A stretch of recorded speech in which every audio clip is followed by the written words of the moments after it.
Eu quero antes contar uma história interessante que vocês vão gostar de por que eu virei um especialista em latrina, vaso sanitário, saneamento básico e cocô. É assim, uma época eu estava sem secretária, é uma história engraçada, eu estava sem secretária. Aliás, a história da secretária e por que ela saiu já seria engraçada em si, mas como nós teremos muitos meses, algum dia eu conto. Aí eu estava sem secretária, fazendo um texto dificílimo e o telefone trim, trim, e estava na cara que era a mesma pessoa, porque dava um pequeno intervalo e trim, trim, trim. Daí eu atendi, alô! E a pessoa disse assim, aqui é da Kimberly Clark. Eu não quero falar com Kimberly. Achei que era telemarketing, sabe? Eu não quero falar com Kimberly Clark nenhum, não me interessa aquele mercado. Não, mas é que, não, sério, não tem mais, nem meio, não, mas é que não tem nem mais, e tu não me liga nunca mais. E pá! Desliguei o telefone. Me senti o máximo, me senti uma pessoa incrível. Aí, isso era na minha sala, né? Vocês conheceram, meu escritório era grande e tal. Eu saí da minha sala e fui para a sala que era a sala da antiga secretária, onde tinha uma secretária eletrônica piscando. Aí eu boto ali e está escrito assim, Eduardo Bueno, aqui é a secretária executiva Isolda Berenice, secretária do presidente da Kimberly Clark, aliás, seu grande admirador. Ele gostaria de te contratar para escrever um livro sobre a história da higiene pessoal no Brasil, mas ele tem um pouco de pressa, e aí, entre parênteses, um bom dinheiro, essa parte eu estou inventando, né? Para lidar. Então, por favor, retorne a sua ligação para plá, plá, plá, plá, plá. Cara, maior das maiores multinacionais do mundo. É uma porra gigante. Antes de ligar, eu ainda botei ali no Google, né? Kimberly Clark, cara, uma potência, bilhões. E no Brasil tem o presidente. Daí eu liguei e atendeu a mesma voz que eu tinha acabado de destruir, né? E aí eu disse, Berenice? Ela assim... Pô, Berenice, está acontecendo uma coisa incrível aqui. Tem um louco que atende o telefone no meu nome. Eu estou tentando me livrar do cara, mas é incrível. Ele toca o telefone, ele atende, grita, distrata as pessoas, tal. Mas ele não sou eu e eu não sou ele. Então aqui quem está falando é o Dr. Jekyll, não é o Mr. Hyde. Então, e aí. Bom, aí tu foi obrigado a estudar. Fui obrigado a estudar. Tá, mas assim, Peninha, não tem como tu não... a gente não dá muito bola para isso, né? Tem aquela série de livros da história da vida privada no Brasil, né? Que são muito bons, né? Que são muito legais, bons. Né? Que a gente tá acostumado com a história, e talvez muita gente se desapaixone nesse caminho, porque a história é muito datada de grandes momentos, né? Tipo assim, o grande conquistador, né? O povo que foi oprimido, a data tal, né? Aquilo que é um feriado hoje, blá, blá, blá.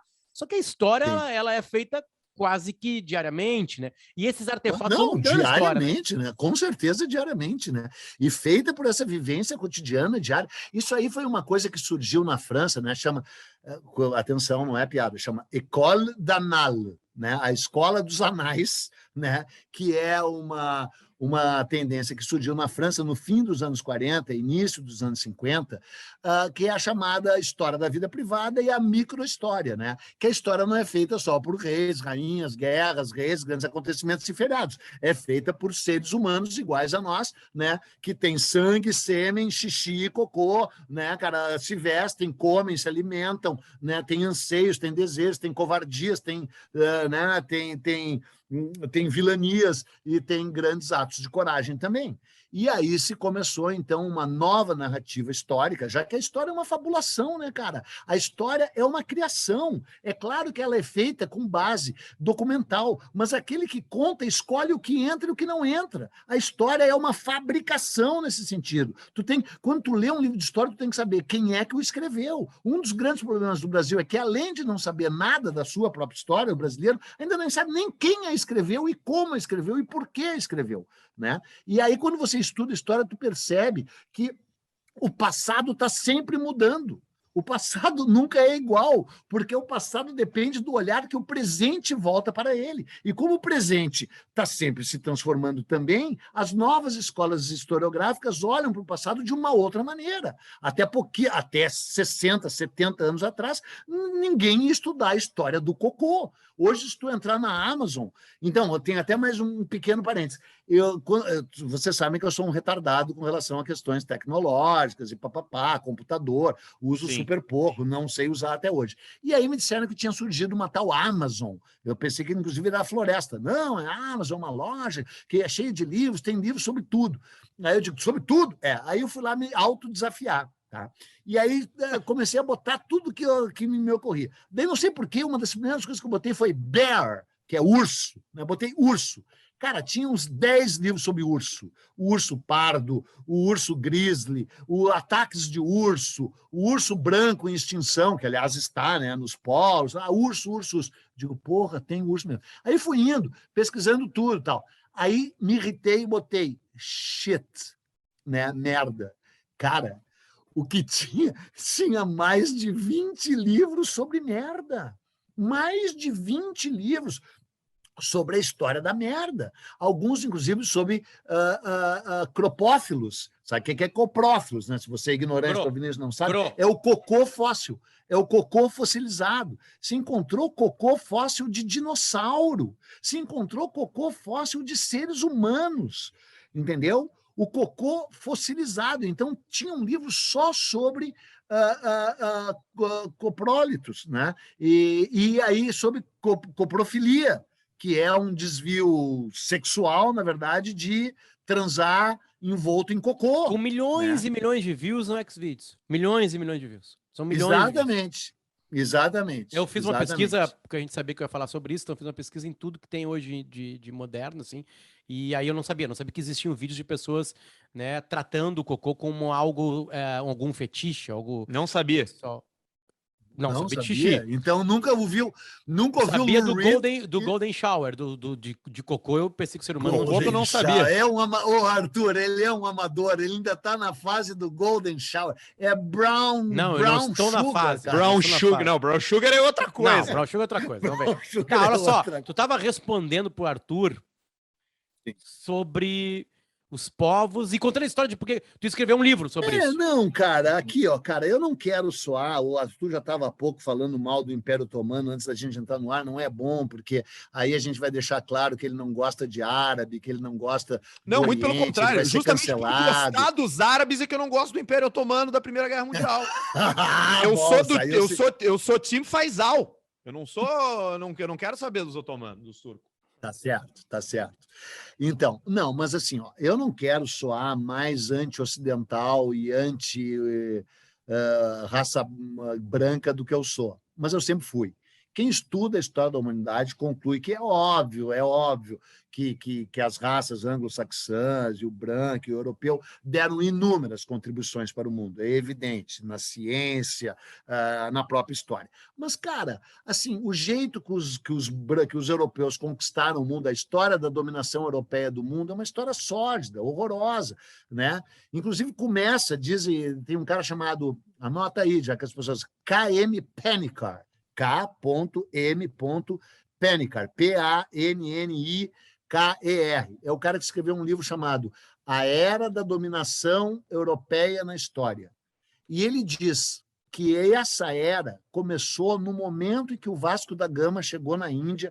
Um dos meus últimos episódios lá no meu canal é isso, é sobre o Vasco da Gama e a sua relação com o descobrimento do Brasil. Ele chegou na Índia no dia do meu aniversário, 30 de maio, só que num ano posterior ao meu nascimento, 1498. Eu nasci antes, né? E aí já chegou bombardeando. Então, quando você estuda a história desses caras, nossa, né? De homem ocidental, branco, cara, é duro de engolir. E aí, eu não quero soar mais do que eu já sou disso, mas quando tu estuda a história do Oriente, havia uma preocupação gigante na China, no Japão. Vamos começar no Crescente Fértil, né?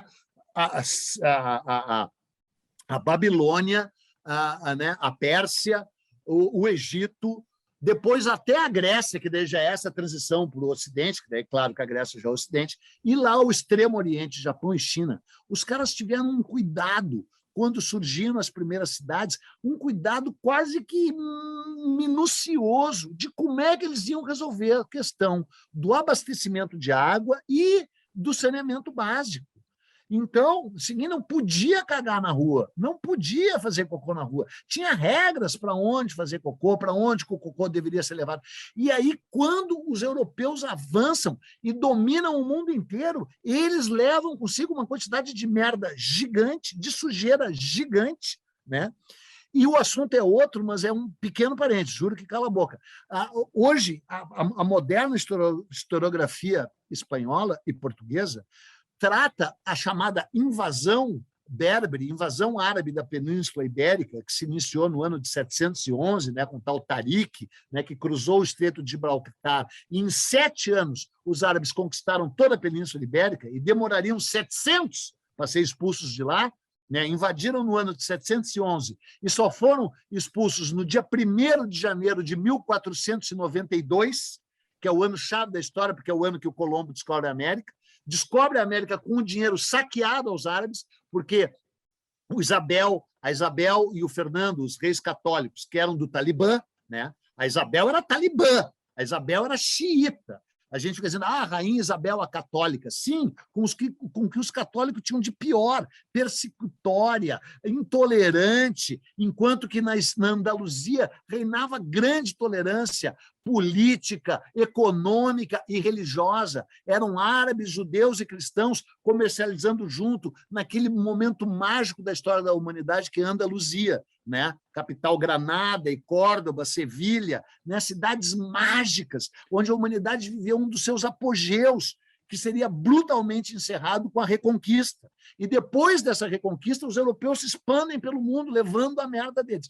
Então, se a moderna historiografia ibérica diz que quando os árabes invadiram, eles não foi bem uma invasão, foi uma missão civilizatória. Não, mas essa era a pergunta, né? Porque a palavra é invasão. Né? Se invadiram, fizeram a mesma coisa que Vasco da Gama na Índia.